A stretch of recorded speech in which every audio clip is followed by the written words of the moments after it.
Hello friend, स्वागत है आप सभी का हमारे इस यूट्यूब चैनल मेजर टारगेट पर। तो दोस्तों, आज के इस वीडियो में हम लोग क्लास 10 एग्जाम 2022 के लिए साइंस का मोस्ट इम्पोर्टेंट एमसीक्यूज का तीसरा पार्ट को लेके आए हैं। इसमें भी हम लोग ऐसे ऐसे महत्वपूर्ण ऑब्जेक्टिव क्वेश्चंस को देखेंगे जो आपके फाइनल मैट्रिक बोर्ड परीक्षा में पूछे ही जाएंगे। और दोस्तों, ये क्लास 10 के फाइनल एग्जाम का फाइनल वीडियो है, इसलिए इस वीडियो को संपूर्ण शुरू से लेकर आखिरी तक एक एक क्वेश्चन को कंसंट्रेट होकर बढ़िया तरह से याद करते हुए जाना है। और दोस्तों, इस वीडियो में भी हम लोग 30 मोस्ट इंपोर्टेंट ऑब्जेक्टिव क्वेश्चंस को सिलेक्ट किए जो आपके फाइनल मैट्रिक बोर्ड परीक्षा में पूछे ही जाएंगे। तो फ्रेंड, फटाफट से वीडियो को लाइक कर दीजिएगा। चैनल पर नए हैं ना तो प्लीज दोस्तों चैनल को सब्सक्राइब करके बेल आइकन को प्रेस करके ऑल पर जरूर सेलेक्ट कर लीजिएगा, ताकि फ्यूचर में जब भी कोई लाइव क्लास हो ना तो आपको हमेशा नोटिफिकेशन मिलता रहे। और दोस्तों, एक एक क्वेश्चन को अच्छी तरह से कंसंट्रेट होकर ध्यानपूर्वक याद करते हुए जाना है। तो चलिए शुरू करते हैं यहाँ पे आज के पहले नंबर प्रश्न से, जो कि मोस्ट इंपोर्टेंट है। तो दोस्तों, प्रश्न ये है कि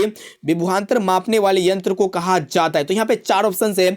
option A ammeter, option B है वोल्टमीटर, और ऑप्शन सी है गैल्वेनोमीटर, और ऑप्शन डी में आपका इनमें से कोई नहीं। तो दोस्तों, जिस भी डिवाइस से विभवांतर मापा जाता है ना तो उसको हम लोग कहते हैं वोल्टमीटर, यानी कि यहाँ पे हमारा ऑप्शन और बी जो है ना बिल्कुल सही उत्तर हो जाएगा। और दोस्तों, विद्युत धारा मापने वाले डिवाइस का नाम होता है एमीटर, इसे आप लोग को याद रखना है।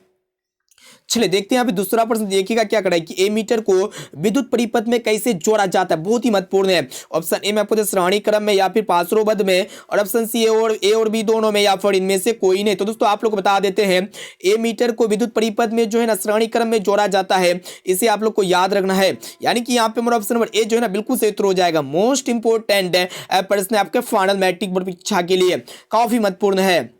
चलिए देखते हैं यहाँ पे तीसरा प्रश्न देखिएगा। क्वेश्चन से कराए कि विद्युत मोटर परिवर्तित करता है। ऑप्शन ए में आपका दिया हुआ है यांत्रिक ऊर्जा को विद्युत ऊर्जा में, या फिर विद्युत ऊर्जा को यांत्रिक ऊर्जा में, या फिर रासायनिक ऊर्जा को विद्युत ऊर्जा में, और ऑप्शन डी है विद्युत ऊर्जा को रासायनिक ऊर्जा में। तो दोस्तों, इलेक्ट्रिक मोटर जो चेंजिंग करता है ना, जो परिवर्तन करता है विद्युत ऊर्जा को यांत्रिक ऊर्जा में करता है। कहने का अर्थ है कि इलेक्ट्रिक एनर्जी को मैकेनिकल एनर्जी में परिवर्तित करता है। यानी कि यहाँ पे हमारा ऑप्शन नंबर बी जो है ना बिल्कुल सही उत्तर हो जाएगा।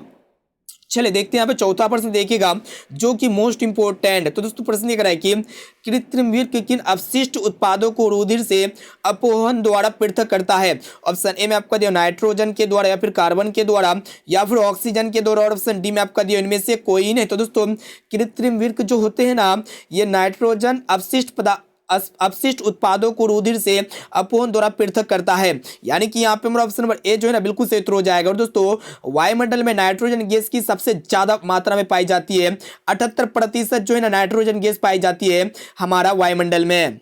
चलिए देखते हैं यहाँ पे नेक्स्ट क्वेश्चन, जो कि मोस्ट इंपोर्टेंट। तो प्रश्न ये कराए कि भोजन का पचना किस प्रकार का अभिक्रिया है। तो यहाँ पे चार ऑप्शंस दिया हुआ। ऑप्शन ए में आपको उपचयन, या फिर संयोजन, या फिर अपचयन, और ऑप्शन डी में आपका दिया हुआ है विस्थापन। तो दोस्तों, भोजन का पचना यह जो है ना उपचयन रासायनिक अभिक्रिया के अंतर्गत आते हैं। यानी कि यहाँ पे हमारा ऑप्शन नंबर ए जो है ना बिल्कुल सही उत्तर हो जाएगा।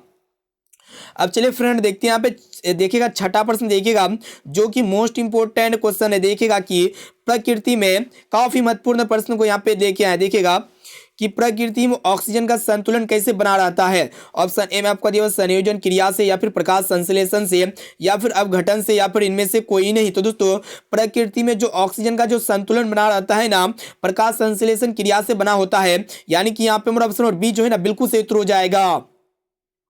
अब चलिए दोस्तों देखते हैं यहाँ पे नेक्स्ट क्वेश्चन, जो कि मोस्ट इंपोर्टेंट है। तो प्रश्न ये कराए कि देखिएगा कि डेंगू उत्पन्न करने वाला मच्छर किस तरह के जल में रहता है। मोस्ट इंपोर्टेंट है।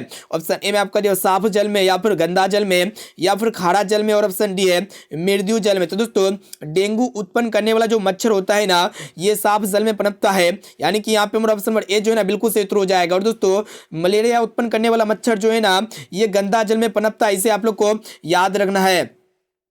चलिए दोस्तों देखते हैं यहाँ पे अगला क्वेश्चन, जो कि मोस्ट इंपोर्टेंट है। तो प्रश्न ये कराए कि विद्युत फ्यूज बचाता है। यानी कि यदि भारण से बहने वाली उच्च धारा के खतरे से, या फिर लघुवतन में बहने वाली उच्च धारा के खतरे से, या फिर दोनों से, और ऑप्शन डी में आपका किसी से नहीं। तो दोस्तों, इलेक्ट्रिक जो फ्यूज होता है ना, ये क्या क्या क्या बचाता है, लघुपतन, यानी कि शॉर्ट सर्किट में बहने वाला जो उच्च इलेक्ट्रिक हाई वोल्टेज होता है ना, उसके होने से बचाता है। ठीक है, यानी कि यहाँ पे हमारा ऑप्शन बी जो है ना बिल्कुल सही उत्तर हो जाएगा। मोस्ट इंपोर्टेंट क्वेश्चंस है। अब चलिए फ्रेंड देखते हैं यहाँ पे 9 नंबर प्रश्न क्या कराए कि विद्युत धारा उत्पन्न करने वाली युक्ति को कहते हैं, क्या कहते हैं, जनित्र या फिर गैल्वेनोमीटर या फिर एमीटर, और ऑप्शन डी में आपका दिया हुआ मोटर। तो दोस्तों इलेक्ट्रिक करंट प्रोड्यूस करने वाले डिवाइस को हम लोग जनित्र यानी कि जेनरेटर कहते हैं। यानी कि यहाँ पे हमारा ऑप्शन नंबर ए जो है ना बिल्कुल सही उत्तर हो जाएगा। मोस्ट इंपोर्टेंट क्वेश्चन है, एक एक क्वेश्चन को जो है ना एनालिसिस करके बनाया गया है, खोज खोज के निकाला गया है सभी प्रश्न को। रामबाण क्वेश्चन है। देखिएगा 10 नंबर प्रश्न क्या कराए कि ऊर्जा के सभी रूपों में अनंत स्रोत किसे माना जाता है। तो यहाँ पे 4 ऑप्शन है, ऑप्शन ए कोयला या फिर जल, और ऑप्शन सी है सूर्य, और ऑप्शन डी में आपका जो परमाणु। तो दोस्तों ऊर्जा के सभी रूपों में जो अनंत स्रोत माना जाता है ना, सूर्य को माना जाता है। यहाँ पे हमारा ऑप्शन नंबर सी जो है ना बिल्कुल सही उत्तर हो जाएगा। और दोस्तों सूर्य से जो है ना हमें विटामिन डी की प्राप्ति होती है, साथ में इसे भी आप लोग को याद रखना है। अब आइए फ्रेंड देखते हैं यहाँ पे नेक्स्ट क्वेश्चन। देखिएगा क्या कराए कि पवन चक्की में उपयोगी ऊर्जा प्राप्त करने के लिए पवन का न्यूनतम वेग बताना, यानी कि मिनिमम वेलोसिटी कितना होता है पवन चक्की में ऊर्जा प्राप्त करने के लिए। तो यहाँ पे देखिएगा ऑप्शन ए में आपका 20 किलोमीटर पर आवर या फिर 15 किलोमीटर पर आवर या फिर 30 किलोमीटर पर आवर या फिर 40 किलोमीटर पर आवर। तो दोस्तों पवन चक्की में उपयोगी ऊर्जा प्राप्त करने के लिए जो पवन का मिनिमम वेलोसिटी चाहिए ना 15 किलोमीटर पर आवर चाहिए। यानी कि यहाँ पे हमारा ऑप्शन बी जो है ना बिल्कुल सही उत्तर हो जाएगा। दोस्तों पवनों का देश जो है ना डेनमार्क को कहा जाता है, इसे आप लोग को याद रखना है। चलिए देखते हैं यहाँ पे 12 नंबर प्रश्न देखिएगा जो कि मोस्ट इंपोर्टेंट है। क्या कर रहा है कि CaCO3 tends to CaO + CO2 उपयुक्त अभिक्रिया किस प्रकार की है, उस विस्थापन या फिर संयोजन या फिर अपघटन, और ऑप्शन डी में आपका दिया हुआ है द्विविस्थापन। तो दोस्तों यहाँ पे क्या आ रहा है, क्या हो रहा है कि कैल्शियम कार्बोनेट का जो है ना अपघटन हो रहा है, ठीक है। कैल्शियम ऑक्साइड बनता है और कार्बन डाइऑक्साइड क्या होता है कि मतलब वो निकल रहा है, ठीक है। तो यह एक प्रकार का अपघटन रासायनिक अभिक्रिया के अंतर्गत आएगा। यानी कि यहाँ पे हमारा ऑप्शन सी जो है ना बिल्कुल सही उत्तर हो जाएगा। अब आइए दोस्तों देखते हैं यहाँ पे 13 नंबर प्रश्न को देखिएगा। क्वेश्चन से कराए कि श्वसन किस प्रकार की अभिक्रिया है। ऑप्शन ए में आपका उपक्षय या फिर संयोजन या फिर उष्माक्षेपी या फिर उष्माशोषी। तो दोस्तों श्वसन जो है ना ये उष्माक्षेपी अभिक्रिया है। यानी कि यहाँ पे हमारा ऑप्शन नंबर सी जो है ना बिल्कुल सही उत्तर हो जाएगा। अब चलिए फ्रेंड देखते हैं यहाँ पे 14 नंबर प्रश्न क्या कराए, काफी महत्वपूर्ण है कि लेड नाइट्रेट चूर्ण को एक परख नली में लेकर गर्म करने पर भूरे रंग का धुआं उत्सर्जित होता है। तो यह धुआं क्या होता है, ऑक्सीजन गैस का होता है या फिर नाइट्रोजन गैस का होता है या फिर नाइट्रोजन डाइऑक्साइड गैस का होता है, और ऑप्शन डी में आपका दिया हुआ लेड ऑक्साइड का होता है। तो दोस्तों देखिएगा यहाँ पे देखिएगा बहुत ही महत्वपूर्ण है।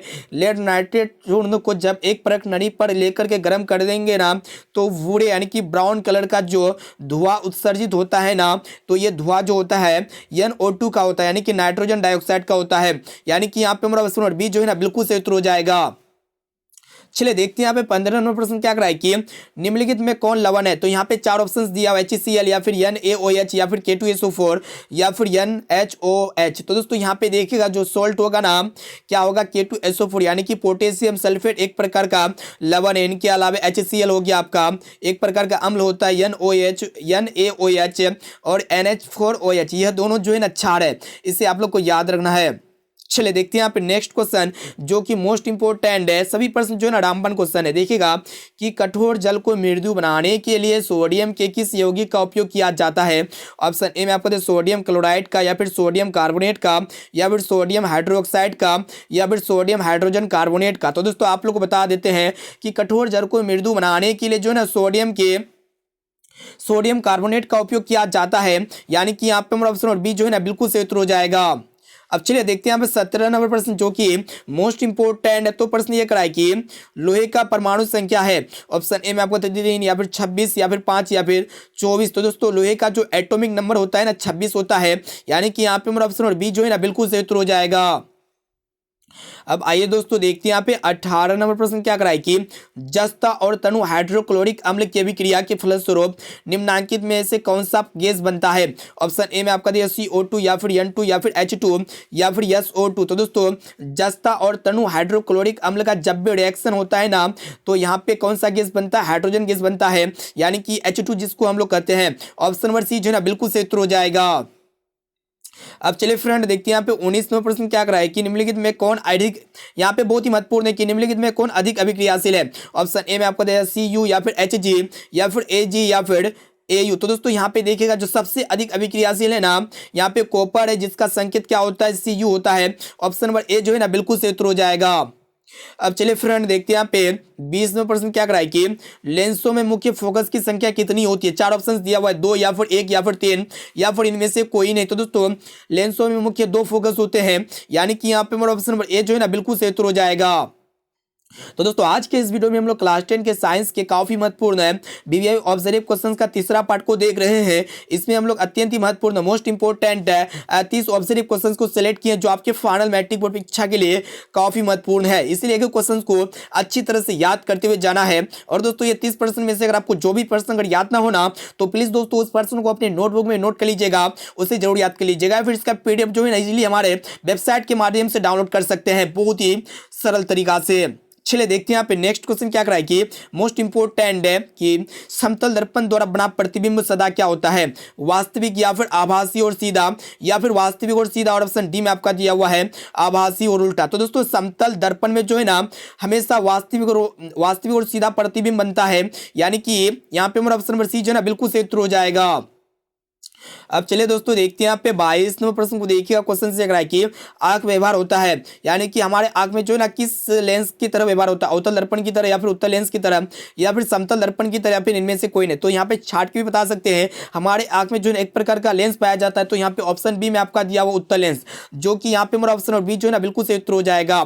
और दोस्तों हमारे आंख में जो रेटिना पर जो प्रतिबिंब बनता है ना किसी भी वस्तु का, तो वास्तविक उल्टा और वस्तु से छोटका बनता है। चलिए देखते हैं यहाँ पे 23 नंबर प्रश्न जो कि मोस्ट इंपोर्टेंट है। तो प्रश्न ये कराए कि स्पेक्ट्रम प्राप्त करने के लिए किसका उपयोग होता है। ऑप्शन ए में आपको दे कांच की सिल्ली या फिर अवतल दर्पण या फिर उत्तल लेंस, और ऑप्शन डी में आपको दे प्रिज्म। तो दोस्तों स्पेक्ट्रम प्राप्त करने के लिए जो है ना प्रिज्म का उपयोग किया जाता है। प्रिज्म एक पारदर्शी शीशा होता है, इसे आप लोग को याद रखना है। जब प्रिज्म से श्वेत प्रकाश को गुजारते हैं तो पर्दे पर 7 रंग की पट्टी प्राप्त होती है, उसी को हम लोग स्पेक्ट्रम कहते हैं। और दोस्तों स्पेक्ट्रम में जो है ना स्पेक्ट्रम में जब 7 रंग प्राप्त हो जाता है तो जो बैगनी यानी कि जो वायलेट रंग होता है इनका झुकाव सबसे अधिक होता है, लाल रंग का झुकाव यानी कि विचलन सबसे कम होता है। चलिए देखते हैं यहाँ पे 24वां प्रश्न जो कि मोस्ट इंपोर्टेंट है। तो प्रश्न ये करा है कि रेटिना पर किसी वस्तु का उल्टा तथा वास्तविक प्रतिबिंब किसके द्वारा बनता है। ऑप्शन ए में आपका दिया परितारिका के द्वारा या फिर पक्षमापी पेशियों के द्वारा या फिर अभिनेत्र लेंस के द्वारा, फिर इनमें से कोई नहीं। तो दोस्तों मोस्ट इंपोर्टेंट है, तो यहाँ पे देखिएगा आप लोग को बता देते हैं कि रेटिना पर किसी भी वस्तु का उल्टा तथा वास्तविक प्रतिबिंब बनता है ना, तो किसके द्वारा बनता है, अभिनेत्र लेंस के द्वारा बनता है। ठीक है, अभिनेत्र लेंस के द्वारा यहाँ पे अभी होगा, यानी कि यहाँ पे ऑप्शन नंबर सी जो है ना बिल्कुल सही उत्तर हो जाएगा। अब चलिए देखते हैं यहाँ पे 25वां प्रश्न जो कि न्यूमेरिकल प्रश्न है, जो फाइनल मैट्रिक परीक्षा के लिए काफी महत्वपूर्ण है और गत वर्ष में काफी और पूछा जा चुका है। तो क्वेश्चन से कराए कि एक विद्युत बल्ब पर रेटिंग है 220 वोल्ट से 100 वाट, इसके फिलामेंट का प्रतिरोध होगा। काफी सिंपल प्रश्न है।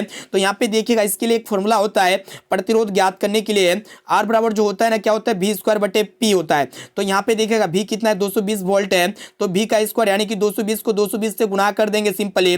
उसके बाद v² होता है, यानी कि पावर कितना दिया हुआ है, 100 वाट दिया हुआ है। तो यहाँ पे क्या होगा कि 2 शून्य से 2 शून्य कैंसिल हो जाएगा। तो यहाँ पे फाइनली क्या बचता है कि 22 और 22 बचता है। तो दोस्तों जब 22 को 22 से मल्टीप्लिकेशन करेंगे तो 484 प्राप्त होगा। और दोस्तों प्रतिरोध का ऐसे मात्रक ओम होता है, जो कि ऑप्शन सी में आपका दिया 484 ओम। ऑप्शन नंबर सी जो ना बिल्कुल सही उत्तर हो जाएगा। तो दोस्तों अभी तक आप चैनल को सब्सक्राइब नहीं किया ना, तो प्लीज दोस्तों चैनल को सब्सक्राइब करके बेल आइकन को प्रेस करके ऑल पर जरूर सेलेक्ट कर लीजिएगा, ताकि फ्यूचर में जब भी कोई लाइव क्लास हो ना तो आपको हमेशा नोटिफिकेशन मिल जाए और एक एक क्वेश्चन को अच्छी तरह से याद करते हुए जाना, क्योंकि सभी प्रश्न जो है ना मोस्ट इंपोर्टेंट है और वस्तुनिष्ठ प्रश्न है। चलिए देखते हैं यहाँ पे 26 नंबर प्रश्न क्या कराए कि देखिएगा कि विद्युत अपघटन में इलेक्ट्रॉन मुक्त होता है एनोड पर या फिर कैथोड पर या फिर दोनों पर या फिर इनमें से कोई नहीं। तो दोस्तों आप लोग बता देते हैं विद्युत अपघटन में जो इलेक्ट्रॉन मुक्त होता है ना एनोड पर होता है, यानी कि यहाँ पे हमारा ऑप्शन नंबर ए जो है ना बिल्कुल सही उत्तर हो जाएगा।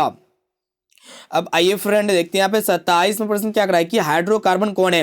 तो देखिएगा हाइड्रोकार्बन क्या होता है कि जिसमें हाइड्रोजन और कार्बन दोनों मौजूद हो कंपाउंड में, वो आपका क्या होगा, हाइड्रोकार्बन होगा। तो ऑप्शन ए में आपका दिया हाइड्रोजन ऑक्सीजन मौजूद है, इनमें जो है ना हाइड्रोजन कार्बन मौजूद नहीं है। अगर हम लोग ऑप्शन बी को देखेंगे तो यहाँ पे क्या है कि हाइड्रोजन भी मौजूद है और कार्बन भी मौजूद है, तो ये एक प्रकार का क्या हो जाएगा, हाइड्रोकार्बन हो जाएगा।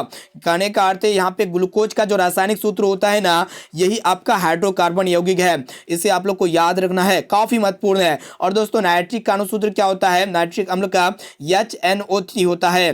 चलिए देखते हैं यहाँ पे नेक्स्ट क्वेश्चन जो कि मोस्ट इंपॉर्टेंट है कि सिंगल बॉन्ड COOH अभिक्रियाशील मूलक को क्या कहते हैं। ऑप्शन ए में आपको कीटोन या फिर एल्डिहाइड या फिर अम्ल, और ऑप्शन डी में आपका जो ईथर। तो दोस्तों सिंगल बॉन्ड COOH अभिक्रियाशील मूलक को जो है ना हम लोग क्या कहते हैं, अम्ल कहते हैं, यानी कि यहाँ पे हमारा ऑप्शन नंबर सी जो है ना बिल्कुल सही उत्तर हो जाएगा। अब चलिए फ्रेंड देखते हैं यहाँ पे 29 नंबर प्रश्न जो कि मोस्ट इंपोर्टेंट है कि आवर्त सारणी में किस वर्ग में ऊपर से नीचे आने पर तत्व के धात्विक गुण क्या होता है, बढ़ता है या फिर घटता है या फिर अपरिवर्तित रहता है या फिर कोई नहीं। तो दोस्तों देखिएगा आप लोग बता देते हैं कि जब भी पीरियोडिक टेबल में किसी भी वर्ग में जब ऊपर से नीचे जाएंगे ना, ऊपर से नीचे आप लोग को याद रखना है कि किसी भी पीरियोडिक टेबल में जब ऊपर से नीचे जाएंगे तो धात्विक गुण क्या होगा, बढ़ेगा, ठीक है, यानी कि बढ़ता है। ऑप्शन नंबर ए जो है ना बिल्कुल सही उत्तर हो जाएगा। चलिए देखते हैं यहाँ पे आज का लास्ट और अंतिम प्रश्न है जो कि मोस्ट इंपोर्टेंट है। तो प्रश्न ये कराए कि आवर्त सारणी के प्रथम वर्ग के सदस्य है। ऑप्शन ए में आपको दिया अम्लीय धातु या फिर क्षारीय धातु या फिर अक्रिय गैस या फिर मिश्र धातु। तो दोस्तों आप लोग बता देते हैं आवर्त सारणी के जो प्रथम वर्ग के जो सदस्य है ना ये क्षारीय धातु होते हैं, यानी कि यहाँ पे हमारा ऑप्शन नंबर बी जो है ना बिल्कुल सही उत्तर हो जाएगा। तो दोस्तों यहाँ पे हम लोग काफी महत्वपूर्ण मोस्ट इंपोर्टेंट है साइंस के 30 वस्तुनिष्ठ ऑब्जर्व क्वेश्चन को फाइनली देख चुके हैं, और आप लोग को फटाफट से कमेंट करके बताना है कि 30 में 30 मतलब 30 में कितना आपका सही हुआ। इसका करेक्ट आंसर आप लोग को ईमानदारी से बताना है। और दोस्तों जो भी स्टूडेंट अभी तक वीडियो को लाइक नहीं किए ना तो रिक्वेस्ट है कि वीडियो को लाइक कर दीजिएगा, क्योंकि एक एक वीडियो बनाने में जो है ना काफी मेहनत लगता है, ठीक है। तो एक लाइक तो बनता है, एक लाइक कर दीजिए, ठीक है, फटाफट से एक लाइक कर दीजिएगा। और दोस्तों चैनल को सब्सक्राइब नहीं किया ना तो प्लीज दोस्तों चैनल को सब्सक्राइब करके इसी तरह का वीडियो पाने के लिए चैनल को सब्सक्राइब करके बेल आइकन को प्रेस करके ऑल पर जरूर सेलेक्ट कर लीजिएगा, ताकि फ्यूचर में जब भी कोई लाइव क्लास हो ना तो आपको हमेशा नोटिफिकेशन मिलता रहे। दोस्तों इस वीडियो को अपने दोस्तों में ज्यादा से ज्यादा शेयर कीजिए, जितना भी आपका व्हाट्सएप ग्रुप है, फेसबुक ग्रुप है, एग्जाम से पहले जो ना सभी दोस्तों में, सभी फ्रेंड्स में इस वीडियो को अपने भाई बहन, ठीक है, जितने भी दोस्त आ रहे हैं ना सभी दोस्तों में इस वीडियो को ज़्यादा से ज़्यादा शेयर कीजिए, ताकि वो भी बोर्ड परीक्षा में काफ़ी अच्छे, काफ़ी स्कोर, बढ़िया मार्क्स ला सके। तो दोस्तों फिर मिलते हैं जल्द ही अगले वीडियो पे। जय हिंद।